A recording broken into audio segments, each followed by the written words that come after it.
नमस्कार, स्वागत है आपका मेरे चैनल आपकी दीदी ललिता में।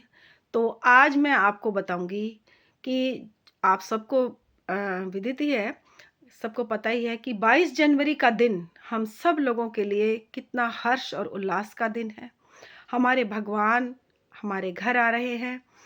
सारे नगरवासियों को, जितने भी ग्रामवासी हैं, जो लोग शहरों में रहते हैं, सबको प्रधानमंत्री श्री मोदी जी की तरफ से, अयोध्या वासियों की तरफ से सबको चावल और निमंत्रण पत्र तो मिल ही गया होगा।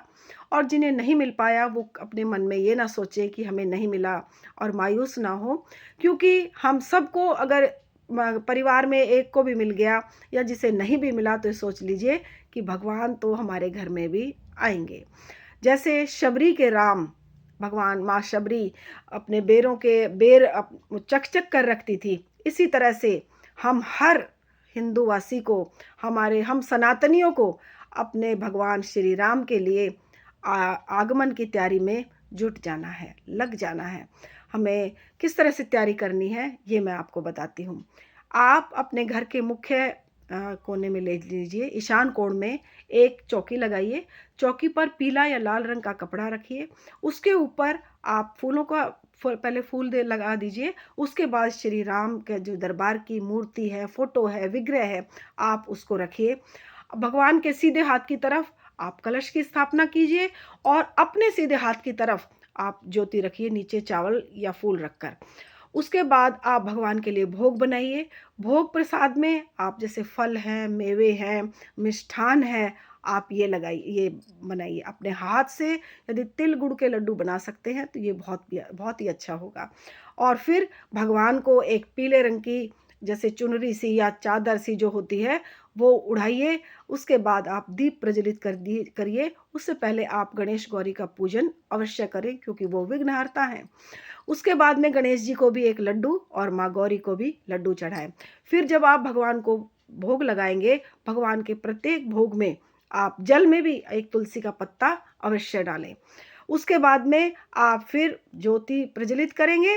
ज्योति प्रज्वलित करने के बाद में फिर आप भगवान के सामने भी भोग प्रसाद रखेंगे और भगवान को कहेंगे, आइए श्री राम, मैं हमने आपके आगमन के लिए, जैसे शबरी ने अपने अपने राम को पाने के लिए आंखें नम कर रखी थी, उन्हें ललक थी, इसी प्रकार से हम भी आपके आगमन की तैयारी में जुटे हुए हैं। आप आइए, हमारे घर को पवित्र कीजिए। आप यदि मन से तन से उनका आह्वान करेंगे तो भगवान अवश्य आएंगे।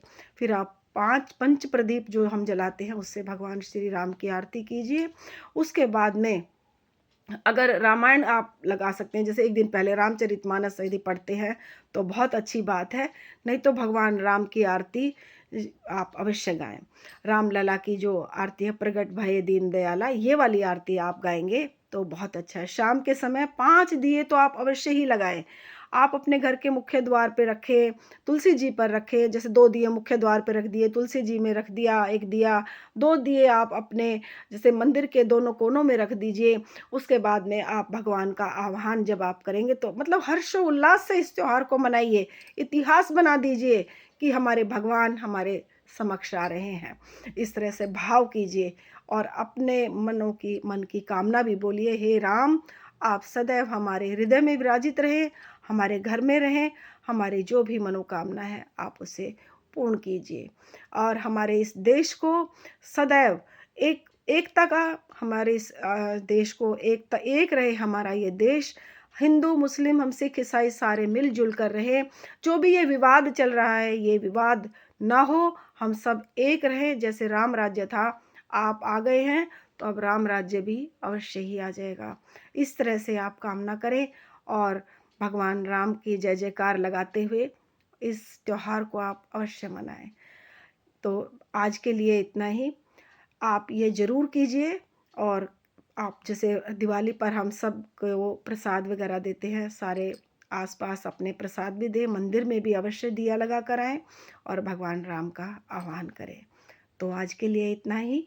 आप सबको 22 जनवरी के इस पर्व की बहुत-बहुत शुभकामनाएँ और हमारा जो ये आगमन का, जो भगवान राम का ये मंदिर की स्थापना हो रही है और भगवान राम को जो स्थान दिया जा रहा है, स्थापना होगी मूर्ति की, इसमें हर तरह से किसी प्रकार की कोई बाधा ना हो, ये हम भगवान से कामना करते हैं। तो आज के लिए इतना ही। आप सबको मेरी तरफ से हार्दिक शुभकामनाएँ।